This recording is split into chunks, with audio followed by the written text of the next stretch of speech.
Casey in the kitchen. Today we are making a delicious and healthy soup. I'm gonna make it in our 4-quart Dutch oven rock crock.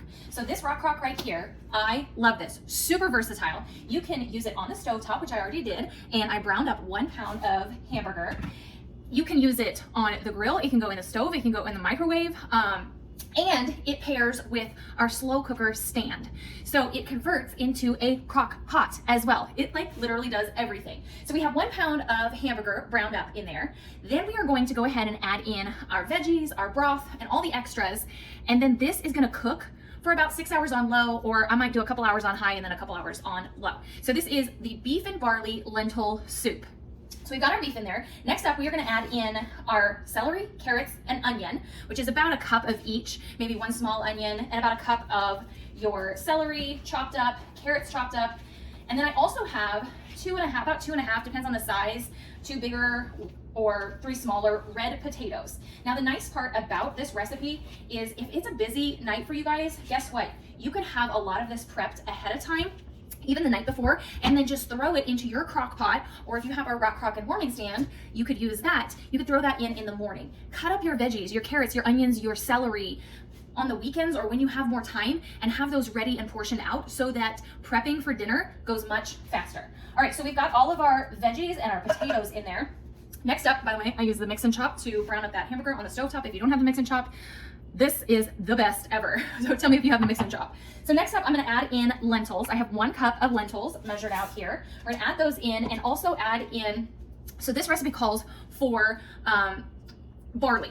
I ran out of barley and couldn't find it at the grocery store. So what I'm gonna substitute today, you could just leave it out, or you could use brown rice in it. You could use quinoa. It's just another filler. I'm gonna use bulgur wheat. So half a cup of that. Then we're gonna add in our first 4 cups of water, and I'm gonna do 4 more cups of water along with 2 of these beef bouillon cubes. We'll add that in a second. And then our last main ingredient is gonna be tomatoes. I'm using the fire roasted tomatoes. You could use just a regular diced tomato or even a petite diced if your family prefers that. Now notice on the top here, there is a pop top lid, but I'm not gonna use that. I'm actually gonna use our smooth edge can opener because I prefer to not leave those super sharp edges because it rips up your spatulas as you put it down in there, and it just leaves a really sharp edge even for it going in the trash or recycling. So we're just gonna put this down on the top of the can. We're gonna open this as if it didn't have a pop top lid. So right down on the lip of the can, we're gonna go all the way around, just like that. Once it's gone all the way around, sometimes you might hear a little click or you might feel it gets looser. Then we go back a 1/4 turn to loosen that back up because those 2 wheels came together around the lip of that can. Then we're gonna use the little birdie beak on the side here, and if we push this button over here, the little birdie beak says chirp, chirp, chirp. You'll look for that when you get the can opener. So we're just gonna put that little beak on the side of the top of the can and lift up. So it takes the lid of the can off without ever cutting into the can and leaving sharp edges. So we'll add in those fire roasted tomatoes, and then we're basically ready to mix. Let me grab my water. Okay, I got my 4 more cups of water here, and I've measured this out, and also the lentils and the bulgur all in our easy read measuring cups. Love those. They have measurements on the inside, so you don't have to, bend down to see the measurement or anything like that.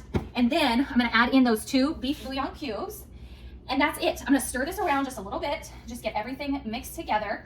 I am gonna grab some seasoning. I'll do a little bit of salt and a little bit of lemon pepper seasoning in there, and then we're gonna put the lid on and let that cook. You could do about 6 hours on low, or I'll probably do 2 hours on high and then kick it down to a low just to speed up that process a little bit. With this warming stand, you can do a low, a high, or a warm setting. So if you're having company, or you want something to just sit on low for a little while so it stays warm but it's not cooking, this does all of that for you. So we just turn it to high here, and it starts at the 4-hour mark, but I am going to turn that down to 2 hours and go ahead and push start, and that'll start counting down those 2 hours. And when that finishes, I'll switch it over to a low setting for another couple of hours, 2 to 3 hours, and then dinner will be ready. All right guys, I hope this was helpful. Let me know if you would make this soup at home and try it. Don't forget, I am gonna add in the salt and the lemon pepper seasoning to this as well. Let me know if you need the recipe or if you have any questions. See you guys.